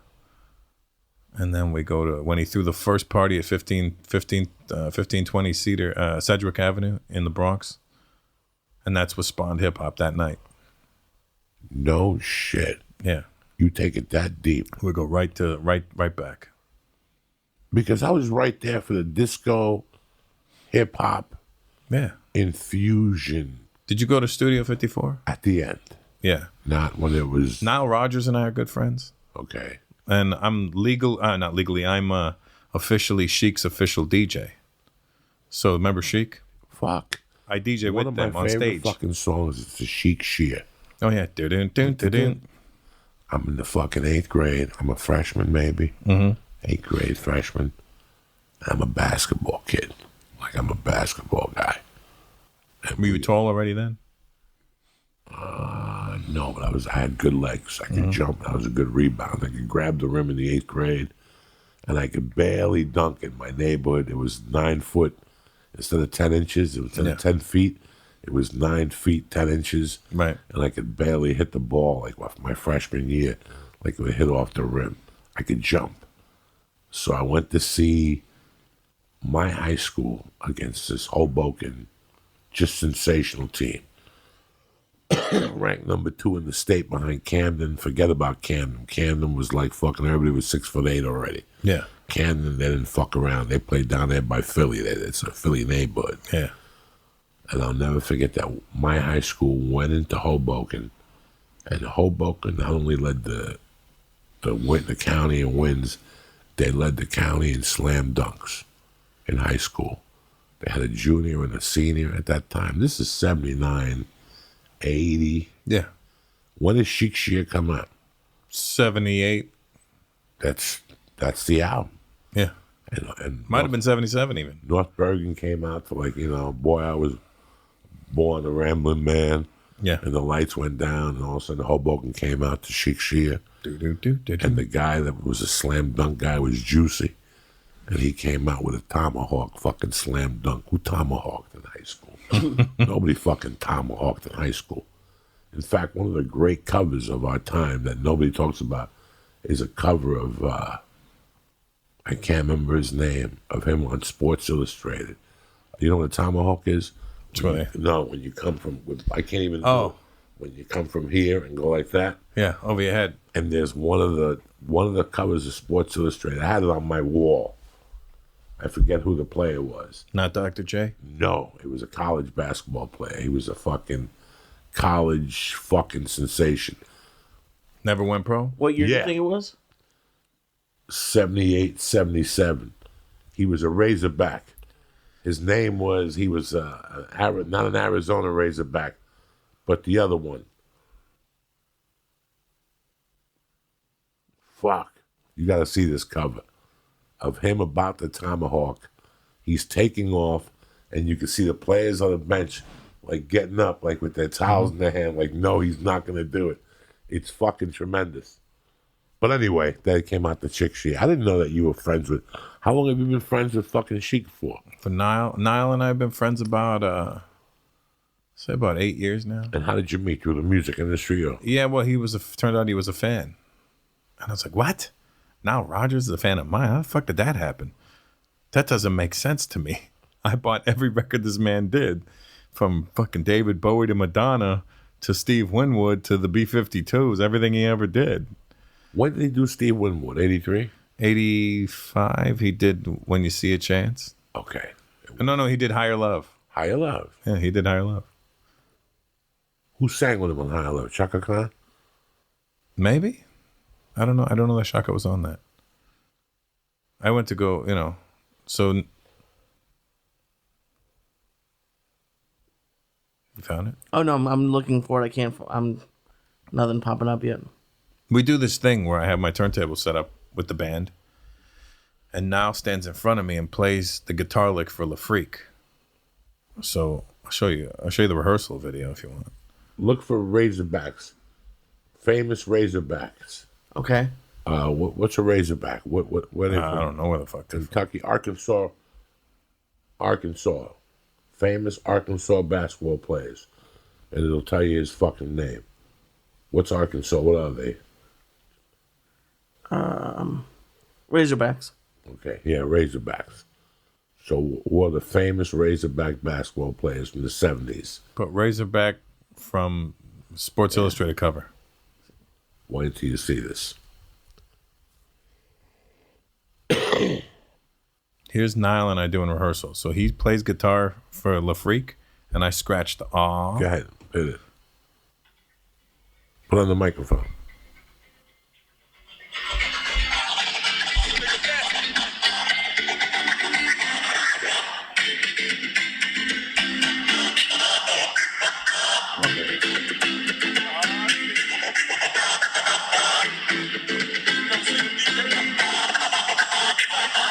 Tremendous.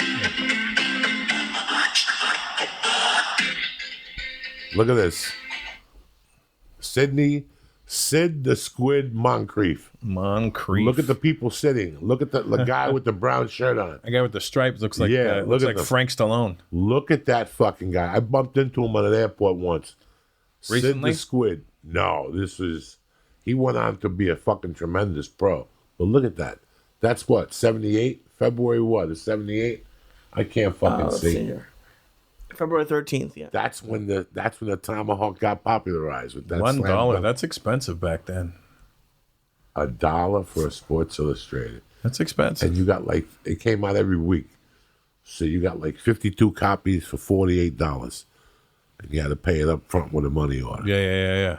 I remember that. I didn't even know what a money order And was. then you had to get Sport Magazine was the other one. So it was Sport and this. So how long were you DJing before you turned into comedy? 4 years before I started doing comedy. This is amazing, Russell. I thought you were doing comedy you started in 2000. No, 89. You've been out there banging it out as I'm long doing as the we fucking have. hard road. Good for you, man. The hard road. I did those fucking gigs where they don't want to see you.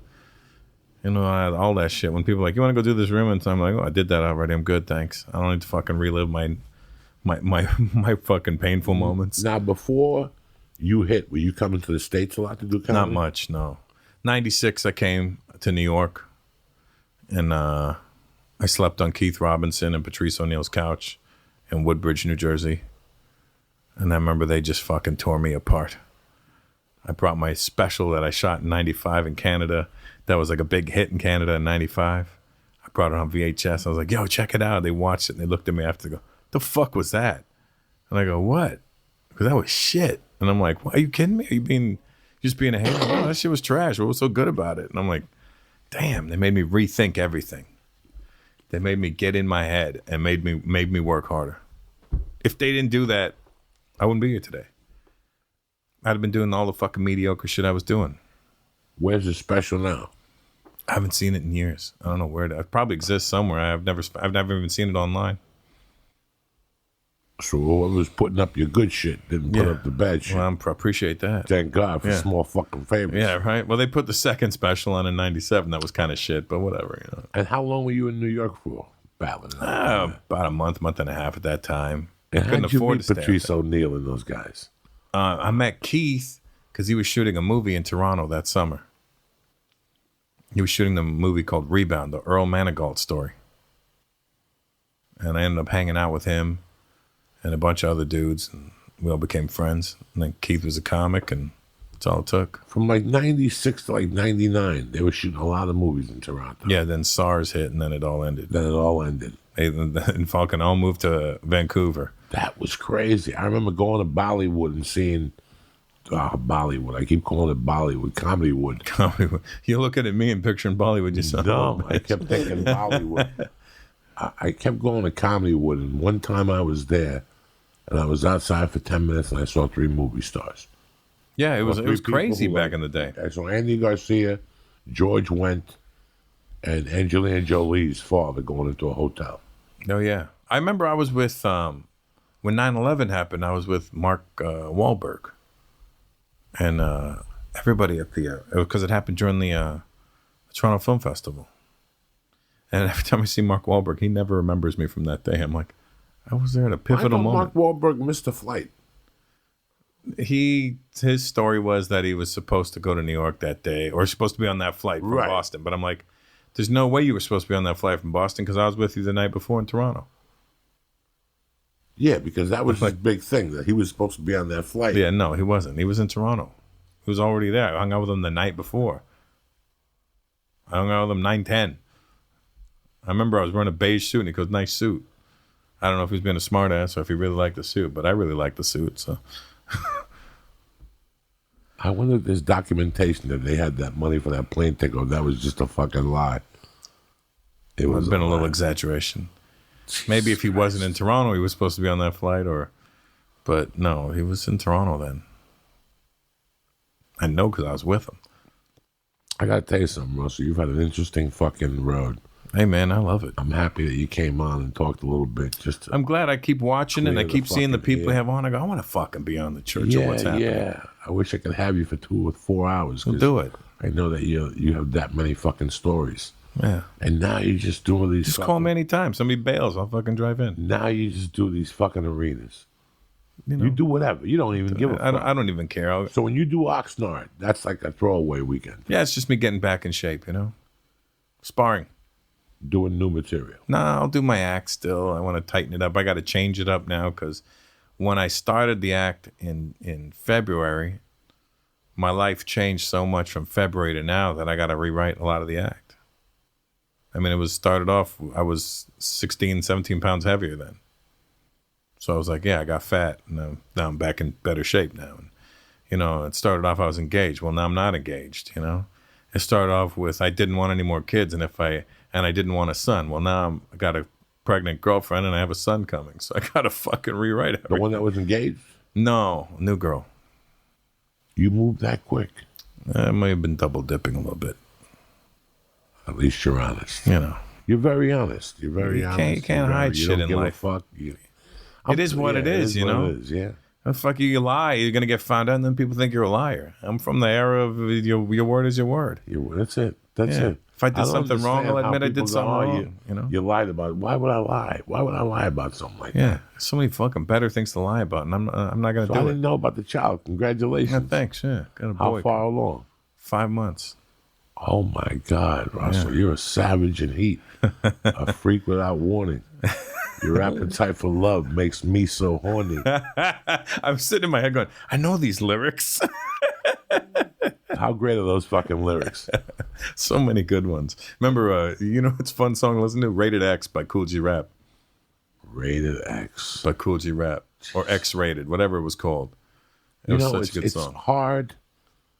We'll get you back on here with Dean Del Rey and we'll smoke some pot. Yeah. And you'll have me and Dean the fucking sober. I'll drink with you. How about that? Because I really want to hear about your take on this hip hop. I saw one take. Like, I didn't know about 1972, but I did know about as soon as I heard, I said the message, whatever. The message? Well, Rapper's Delight?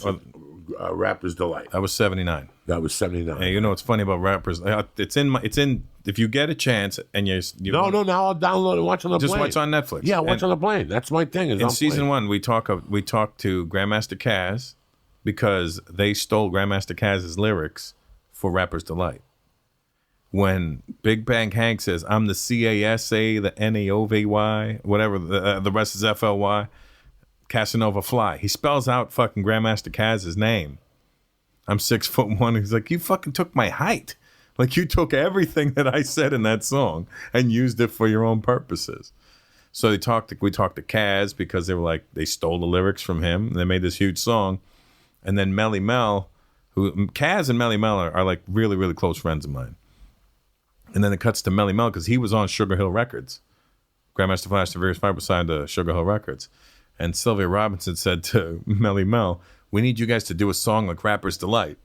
And then it cuts to Melly Mel going, we couldn't make a piece of shit like that. That's why we did The Message. Because I was like, I'm not making no bullshit. I'm going to make a real fucking song. And then The Message was just brilliant. Yeah, and then White Lines and all that shit. That was all Mel. That is crazy. And I'm living in New York. You're in there. You're in the fucking mix. And I'm going to the city copping. Are you going to Tunnel? Did you ever go to the Tunnel, Latin Quarter? I went to the Tunnel. Yeah. I never went to the Latin Quarter, but I went to the Tunnel. That was an old, like, music joint. Yeah. You ever go to the Fever? No. I think the Fever was in the Bronx. No, I heard Disco Fever. Disco Fever. I was more of a Manhattan guy. Yeah. I went wherever the cocaine was. Right, which was everywhere. Which was chitter chatter shit. But I saw the growth of that music. Like I saw the growth of, going to the Bronx to cop coke at a special price and seeing guys in the corner with turntables. From the Mau Mau's in the Bronx, the Puerto Ricans? Yeah, like seeing guys in the corner spinning. Yeah. And like taking the power from the light pole. And going to the bodega and getting a bag of plantain chips and like a can of Coke for the ride back to Jersey. Yeah. But being mesmerized by this thing. And then it was black guys rapping on the corner. Yeah. Like I saw that happening, and I saw guys, you'd go to cop in Brooklyn and Austin, they'd have a linoleum floor. They'd come out with I used to break dance. I had my little. I couldn't afford linoleum, so if I would walk around my neighborhood and see if somebody bought a fridge or a stove, and I would steal a cardboard box and take it home when they would throw it out. The evolution. A couple of days ago, somebody said, "Well, you guys seen the growth here with the medical marijuana?" I saw the growth with the music, and I saw the growth of marijuana getting replaced by crack cocaine. Yeah. That quick. Like it overstepped the powder. Like forget the powder. We went right from marijuana to crack cocaine. Yeah. So it was all an evolution, all at the same time. Again, Grandmaster Cass tells me about it. He was on crack for 10 years, he told me. He said he doesn't know how the fuck he survived that shit. He doesn't know how he never got AIDS from that shit.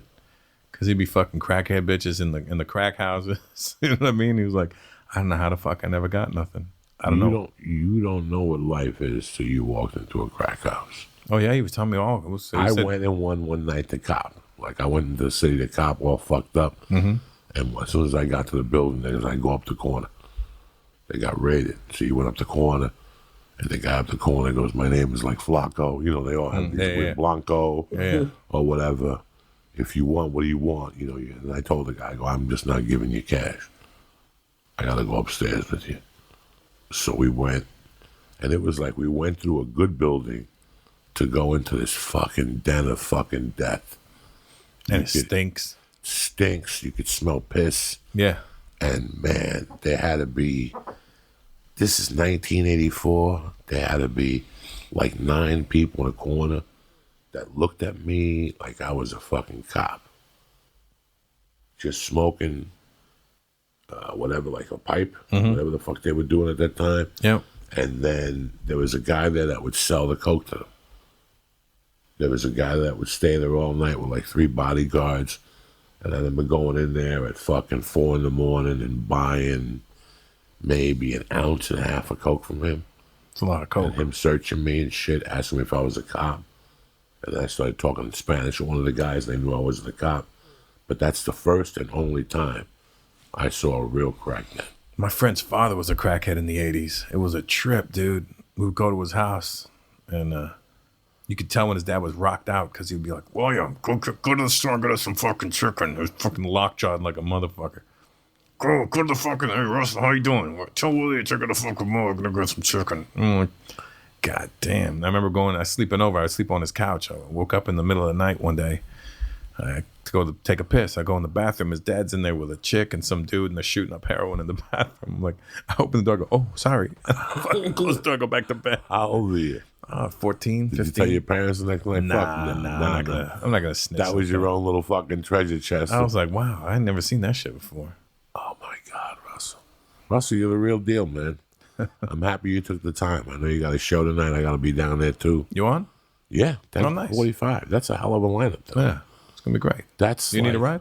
No, I'm good. It's crazy because you said something. Before I shot the Netflix special, I was fucking around. Russell. And I went to other places.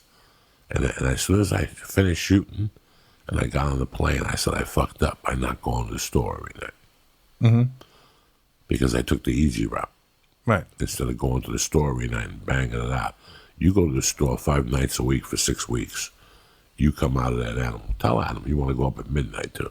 Yeah. Just tell him, Adam, I want to go up at midnight every night. You come out an animal.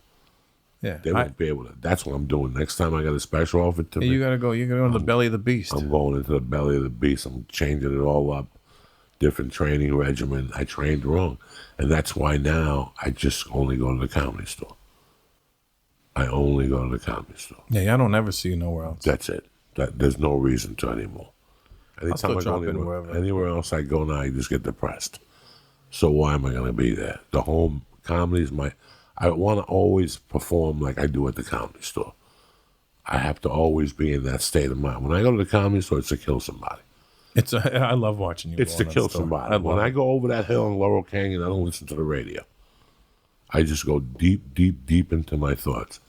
And I think about getting beat up. I think about mugging people. Mm-hmm. I think about bad shit. I think about good shit. I laugh at him about the fly that came out of his bag last night. I go through a bag of emotions on Laurel Canyon. So when I get to the store, it's like fucking. I know I'm at that gym with Muhammad Ali. With Angelo Dundee trained Muhammad Ali. That was in Miami. That was a 14th Street gym or something like that. You know, that's where you're at. 5th Street gym. Today I was that's what it was. Today I was at the pool. Yeah. And they called me from the store, and she goes, "You have a 10:45 spot." And are you doing the OR? The original room. But if I go down there at 9, Triple will put you out. You know Triple's an animal. Come on. I was going through the Twitter, and I was at the pool with my daughter. And I looked at the lineup, Ron White, Crystalia, Whitney, Joe, and I'm on this lineup. And I'm like, I'm fucking 55. You know what I'm saying? Yeah. Like I'm 55 years old, and I'm still on these fucking lineups. And I got like emotional. That's why I cried. You know who's else is a good person for that is and that appreciates the game still and has been in it forever is Dom. Yeah, you have to appreciate fucking the Dom game. is the best. I don't think Dom has a fucking bitter bone in his body. You shouldn't. He's so amazing. When I got here, all I talked to were bitter comics. Oh yeah, that's all you're gonna meet. And I swore to myself I would not become that person. This is a gamble. If you give it the best you got, if you know you're giving it the best you got, it'll give it back to you. It'll give it back to you. If you're fucking around, you ain't gonna get dick. Yeah. But if you give it in, if you go all the fuck in, it'll give it back to you. And then you won't have any regrets. You know, when you work B rooms and C rooms on the road, you work with all bitter LA comics. Oh, you work with bitter everybody. You gotta be gay. You gotta know people. Well, no, the worst is the club owners. They're like, you're in fucking Wichita, and they're like trying to act like they know comedy better than you. You're like, yeah, no, come on, it's good. You're the fucking one who's staying out here. You know what I mean? Don't fucking look at me like I'm the jerk off. It's so weird how I'm very happy about one thing now when it comes to my career, that I just stick to my work. Like I don't break my anything. Like this is how it is. This is how we're doing it. And that's it, no questions. If we can't do it that way, then let me know, and we'll find the weekend when I can do it that way. Yeah. And they'll change their tune right away. Like I love, I don't bully them. I'm not a bad person. But I explain to them, this is how we're doing it. And if we don't do it this way, then that's fine. Like I love when they call me and they go, well, you can't bring a feature. We already have them. Okay, don't worry. Cancel the week. Let me know when I can bring my feature. Let me tell you when I can bring my feature. and then they call you back. Okay, there was a misunderstanding. Yeah, 'cause that's always what it is, a misunderstanding. That's my favorite thing to hear. Russell, I know you got to go. I love you. I love you, Joey. Where can they go find you? RussellPeters.com, at Russell Peters on Instagram. It was a real pleasure having you. You know, you're a champion in and out of the fucking ring in my eyes. And now that we cleared that air up, I will be up to do a private session with you. I'm training tomorrow if you're in. I got a 1:30. Not tomorrow. I got 9, 10:30, and 12:30 tomorrow. And then 4 o'clock karate.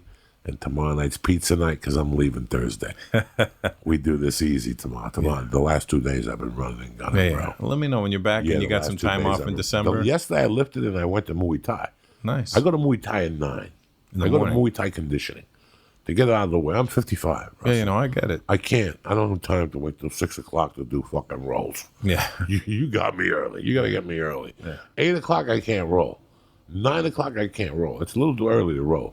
Yeah. But 10, 10:30 I could roll. I roll at 1:30. I feel good about that. And rolling at 1:30 is good. I like rolling on an empty stomach. Yeah, so do I. I don't eat till after. Empty stomach. That's when I do my best, when I'm hungry. And I end up farting if I fucking roll with food in me. I love when people get on top of me and I blow a fart. And then I try to sweep them and they get a whiff of that fucking fart. And they go for it. If I can't sweep you, once I fart, you're going down. You know Rico Rodriguez? Yeah, oh my God. He's my brother. I rolled with Rico one day about a year ago. And I rolled with Jean-Jacques for an hour. And then at the end of the session, Rico was there. And I was making fun of Rico at the beginning of the class. Out loud, not to myself. Just I was like, breaking his balls in front of the class. Was he big? He's a big fucking guy. He's a big He's guy, a former UFC heavyweight champion. Please, but was he big? Like, he was big at the time. No, now he's a little smaller. I saw him on Saturday. He's a little smaller, but he was big then. He gets big. And not fat either, like fucking he gets diesel. Big. Yeah, he gets big. So and then Jean-Jacques goes, you want to roll with somebody else? I go, yeah, sure. He goes, hey, Rico. And I go, oh, fuck. I was a white belt at the time, too. So he calls Rico over. I go, shit. So, you shake your hands, and I just pull guard right away because I'm like, I'm not trying to fight. I'm not trying to get thrown around this gym. So I just grabbed his gi in his wrist, and I pulled guard right away. He's on top of me. He just stands up. Yeah. Starts pushing down on me. And, and my neck is on the ground. I'm like, oh, fuck. And he's folding me. And then my body decided to release whatever air it had left in it, and I sharted. I shit myself. Did you tap and tap? No, I told him, I go, Rico, I just shit. He goes, that's funny. I go, no, I'm serious. I shit myself. He's laughing. And a couple of seconds later, he was like, what the fuck is that smell? I go, I told you, I just shit myself. Oh, my God. I go, Rico, you literally beat the shit out of me. I've never shit myself, but I've come close. Yeah, it could happen, you run in man. the house, when they get on top of you and mount. Oh, man. And you try to do that 2-time oompa, and it ain't going nowhere. Yeah. And you're mounted, and they're creeping up like a snake. And their ass is pushing on every organ together. Yeah. Because they're the masters of that. Yeah. Once you get over brown belt, you know how to torture people. It's called invisible jiu-jitsu. Yeah, that's Hickson's thing. Invisible jiu-jitsu is the worst. They're not even doing nothing to you. Yeah. They're just way there. It's like John Jock. I hear John Jock's mount. You're in no danger. You're in no danger. Once he mounts you, he always says, if somebody passes your guard, you messed up 2 steps ago. Yeah, isn't that one of the sayings? He'll do this. He'll just he'll get on top. He'll get side control on me, and then he'll go, "Okay, let's see how you deal with this." And then all of a sudden, you just feel like a fucking anvil landed on you. Like, what the fuck is that? You're 175 pounds. How did this happen? They know exactly how to fucking manipulate. And he'll do it. He'll be like, "Okay, you can't breathe up here. Now you can't breathe down there. Now you can't breathe up here," and he'll just keep shifting it so that my breathing gets fucked up. It's fucking crazy. It's insane how good. He's like a fucking Jedi. I love you, brother. You too, brother. Thank you very much for taking the time. Your family, knock them dead at the store. I'll see you there. I'll see you there. I want to thank my man, Russell Peters. I want to thank my man, the Christ Killer. But most importantly, I want to thank you guys for supporting me and having my back. Portland, I'm coming, but the tickets are sold out.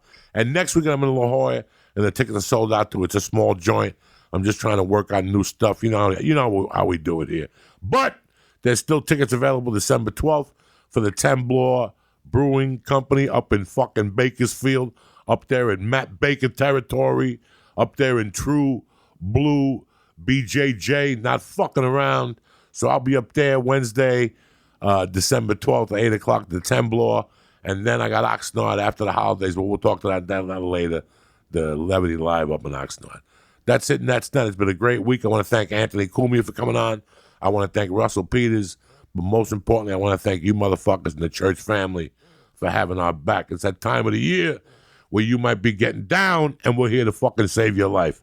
Never fear, Uncle Joey's here, all right? Don't forget what I got to tell you. Also, this podcast is brought to you by Quip.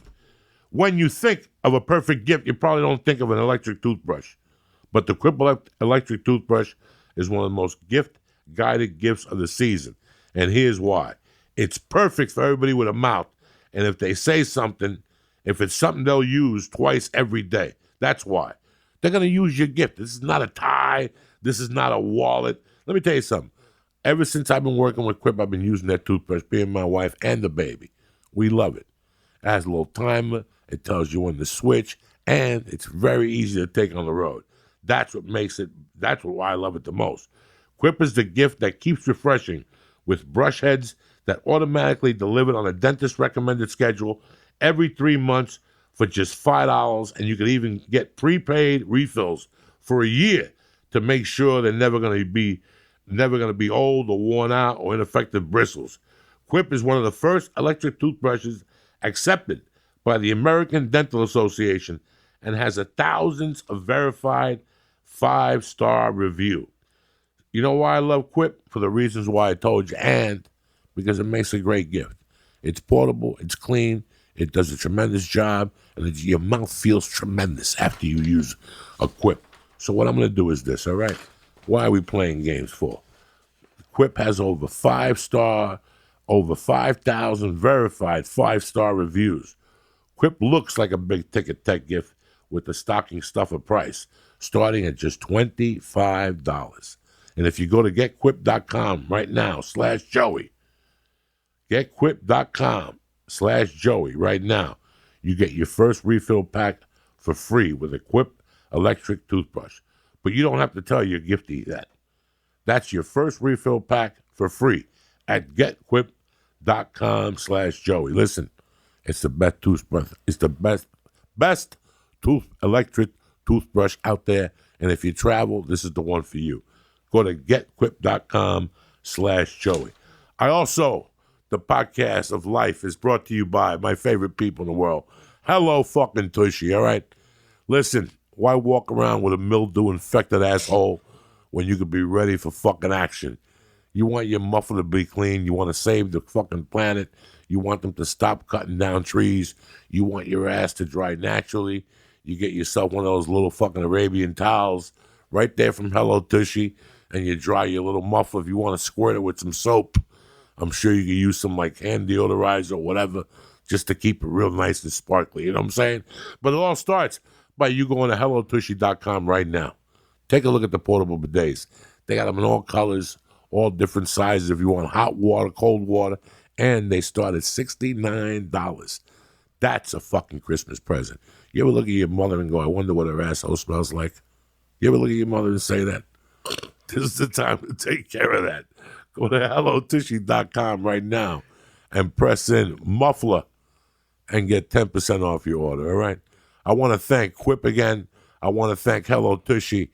I want to thank Onnit. I want to thank Fujisports.com. I want to thank you motherfuckers for being part of the church family and for keeping us going every week, week after fucking week. I love you guys. I'll see you Monday morning, or I'll see you this weekend in Portland. Bring the fucking reefer. But if not, I'll see the rest of you guys Monday morning, tip-top Magoo, ready to go. I love you guys. Stay black. Kick this fucking mule, Lee.